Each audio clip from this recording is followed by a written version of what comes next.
Oi, e aí, o que você tá estudando? Eu tô estudando pro Enem. E que matéria você tá vendo hoje? Matemática. Mas você sabe direitinho o que você tem que estudar? Porque às vezes você tá estudando uma coisa que não seja tão necessária assim e que talvez vai ser só...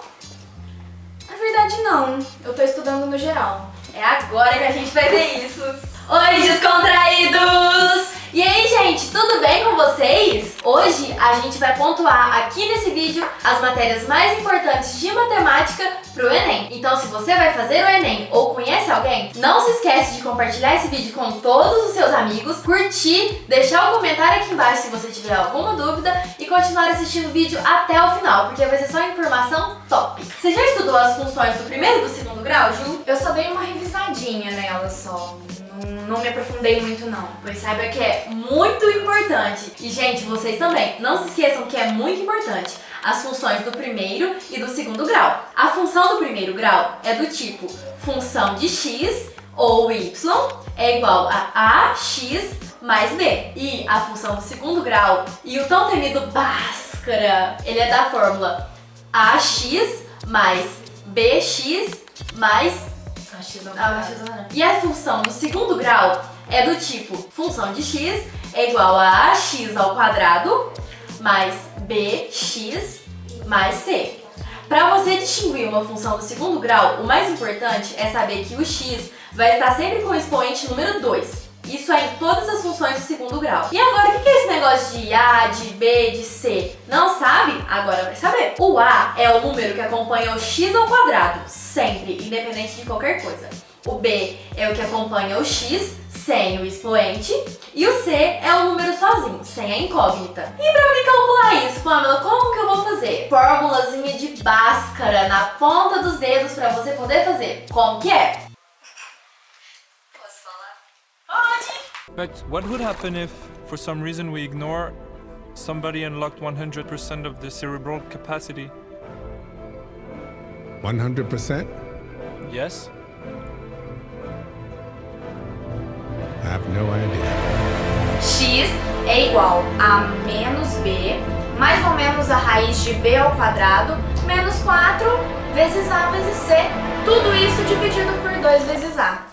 Isso mesmo, galera. Não se esqueçam dessa fórmula porque ela é super mega importante no Enem, ok? Agora a gente vai falar sobre trigonometria. Alguns acham meio difícil, mas é só entender que acabou o problema. A trigonometria que a gente vai estudar nesse momento é do triângulo retângulo. Ju, me ensina a fórmula de Pitágoras, porque eu tenho muita dúvida e eles falam que é muito importante no Enem e que você tem que saber de cor para responder os problemas. O teorema de Pitágoras é muito fácil. É a ao quadrado igual a b ao quadrado mais c ao quadrado. O que isso significa? O quadrado da hipotenusa é igual à soma dos quadrados dos catetos. Entendi melhor agora. Ju, e eu fiquei sabendo também de outra coisa. Tem aquelas fórmulas do seno, do cosseno, aqueles catetos opostos, catetos adjacentes. Eu fiz muita bagunça e eu pesquisei sobre. É assim, depende muito do ângulo que você estiver trabalhando. Por exemplo, no triângulo, se eu vou estar trabalhando com o ângulo de cima, o ângulo que está abaixo, ele é o meu cateto oposto ao ângulo. E o que está juntinho ao ângulo e à hipotenusa é o cateto adjacente. Ou seja, que está juntinho ali, é isso que significa. Sempre do lado. Agora, a hipotenusa é sempre a linha maior, é sempre a que liga aos dois menores. Como a Pamela falou agora mesmo sobre o seno, cosseno e tangente, tem uma forma fácil de poder calcular todos eles. O seno, você calcula pelo cateto oposto dividido pela hipotenusa. Agora o cosseno, a gente calcula pelo cateto adjacente dividido pela hipotenusa. E o tangente é o cateto oposto dividido pelo cateto adjacente. E o que é esse negócio de cateto oposto, não sei o que? Como que eu vou saber a medida desse ângulo? Gente, tem os ângulos notáveis. O que são esses ângulos notáveis? São os ângulos de 30, 45 e 60 graus. No seno é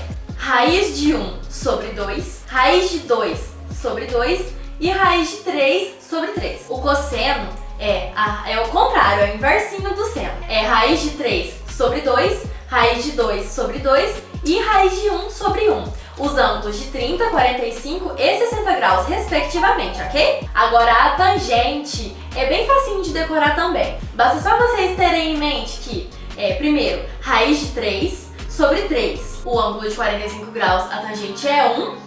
E o ângulo de 60 graus é somente raiz de 3, ok? Gente, ressaltar só mais uma vezinha que não se esqueçam do Teorema de Pitágoras, que é A ao quadrado, que é igual B ao quadrado mais C ao quadrado. O quadrado da hipotenusa é igual a soma dos quadrados ao quadrado.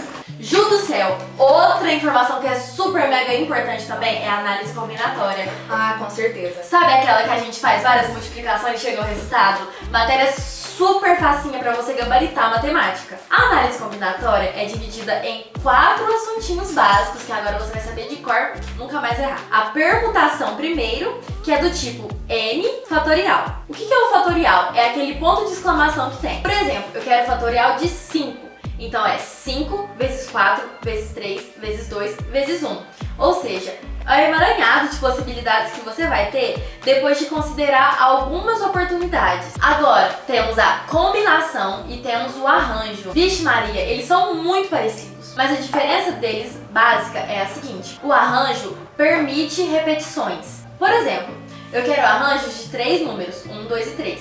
Eu posso considerar 123, 231, 123 e 321. Repara que os números repetem, mas são distintos. Agora, a combinação é um pouquinho diferente só, mas é coisinha básica, vocês vão entender demais. A combinação é, por exemplo, eu e a Ju estamos apresentando o vídeo, ok? Mas a Ju e eu estamos apresentando o vídeo, não é a mesma coisa? Então, a diferença básica e única é essa. O arranjo permite as repetições entre os fatores e a combinação não, a combinação desconsidera, ok? Certinho? Já se inscreveu no canal? Ainda não? Corre aqui embaixo e compartilha pra todo mundo, gente, porque esse vídeo tá maravilhoso. Você, se ainda tem dúvida do que é arranjos e combinação, deixa aí nos comentários que a gente vai responder tudinho. A mediana, ela é a média entre os termos centrais. O que é isso? Quando você tem o exemplo de 3, 4, 4, 5, os números centrais são os dois números 4. Então você vai somar esses dois números e dividir por 2. Mas isso são só quando a quantidade de números é par. Quando você tem 4 números, por exemplo, você faz a mediana dessa forma. Quando o número é ímpar, 3, 4, 4, 5, 6, é um pouquinho diferente. O número que tiver totalmente no meio, que nesse caso vai ser o número 4, vai ser a mediana. Vai ser exatamente esse resultado.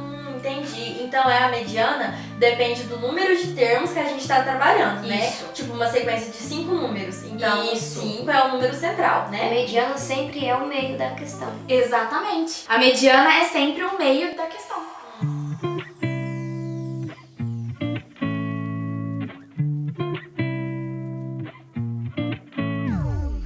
Ju, eu tava olhando também que é muito, muito importante saber a geometria plana e a geometria espacial, né? E essa Que é saber aquela calcular a área, calcular o perímetro e calcular volume. Mas, às vezes é tão difícil a gente decorar fórmulas, né? Uma das que eu acho mais fáceis é a do triângulo, a do quadrado e a do retângulo. Porque acaba que o quadrado é um lado vezes o outro, né? Então a área do quadrado é lado vezes lado. Acabou. O retângulo também é a base vezes a altura, que acaba sendo o lado menor vezes o lado maior. Agora o triângulo é a base vezes a altura dividido por 2. Tranquilo, calmo, fácil. Peraí, esse negócio na sua mão é aquele planner que a gente ganhou nas Olimpíadas? O próprio, Ju, maravilhoso. Perfeito!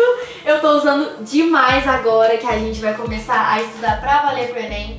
Nossa, começar o Enem semana que vem, que a gente tá estudando. Eu tô usando demais agora que a gente tá revisando os materiais pro Enem, porque é muito importante a gente revisar e saber direitinho. Agora, o círculo, que você tem que saber aquele negocinho do pi, lembra que é 3,14 o valor aproximado. Para eu calcular a área da circunferência, eu faço o seguinte: a área é igual o raio ao quadrado vezes pi. E o que é o raio, Pamela? O raio, vamos fazer assim, tem o círculo, né? Aí o que corta é o diâmetro. A metade do diâmetro é o raio, compreendido? Agora o perímetro é diferente. A gente calcula 2 vezes o raio, que é o diâmetro, vezes o pi. Facinho assim. Mas qual que é a diferença de área, de perímetro? Ju, vou te falar. A área é todo aquele espaço que está dentro da figura. Por isso que a gente usa uma multiplicação, porque a gente considera todo aquele espaço. Já o perímetro, ele é a soma dos lados. Ou seja, é o lado do quadrado mais esse, mais esse, mais esse.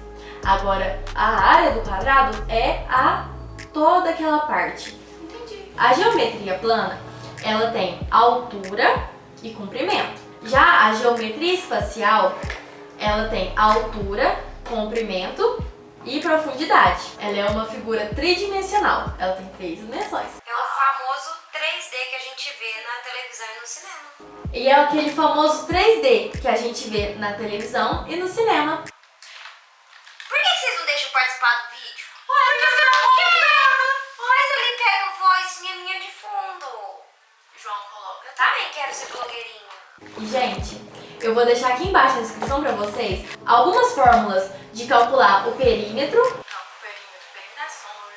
Algumas formas de calcular a área e o volume das figuras, tanto as de geometria espacial quanto as de geometria plana, ok? Combinado?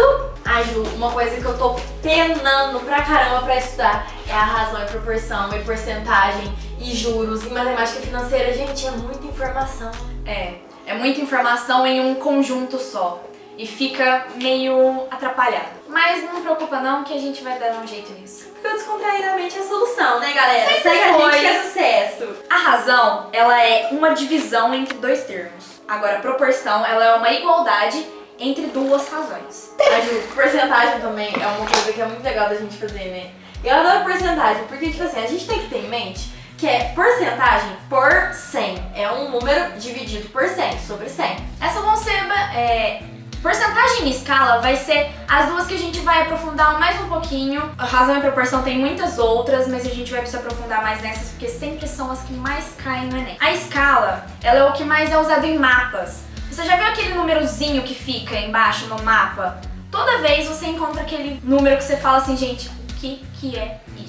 A escala, encontrada nos mapas, como eu já falei, ela é o tamanho da imagem dividido pelo tamanho real. Por exemplo, mais ou menos assim, no mapa tá 1 sobre 2000.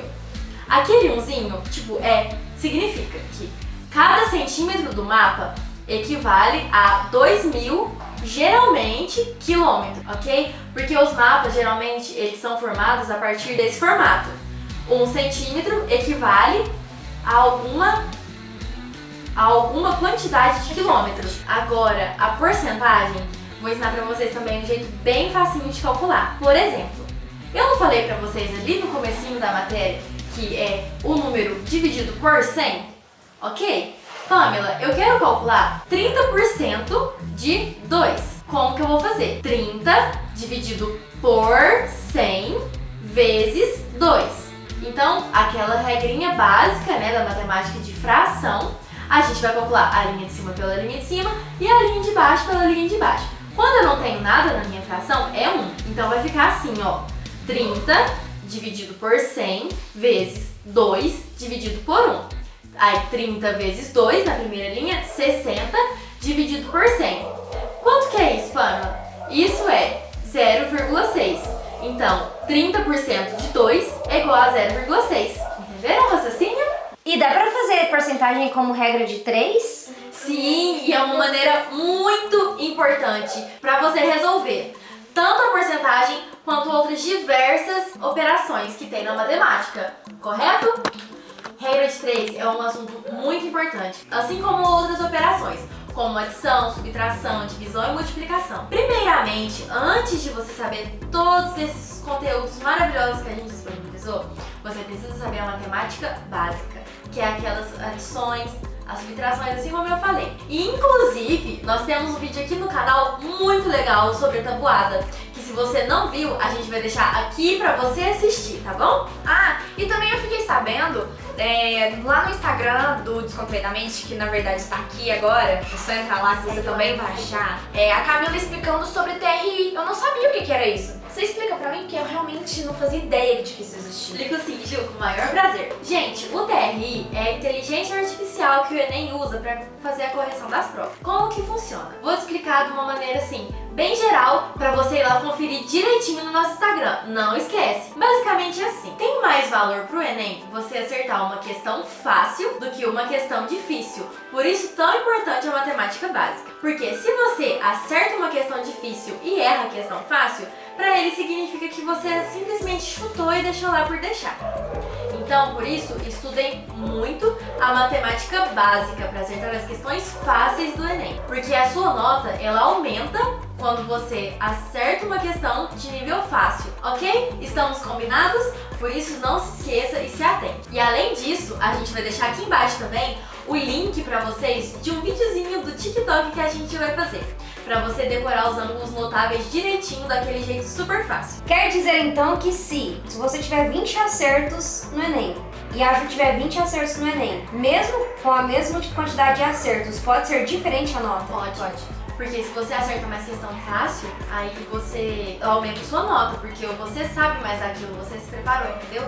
Agora, se você erra mais questões fáceis e acerta mais difíceis, aí a sua nota baixa. Siga o nosso Instagram, curta a nossa página no Facebook, não se esqueça de jeito nenhum de se inscrever no canal, de deixar o like e de comentar aqui embaixo o que você achou do vídeo, ou se tiver alguma dúvida também pode ficar à vontade. Vai ser um prazer imenso responder vocês, ok? Não se esqueçam de ativar o sininho e dar aquele like. Vencer descontraidamente!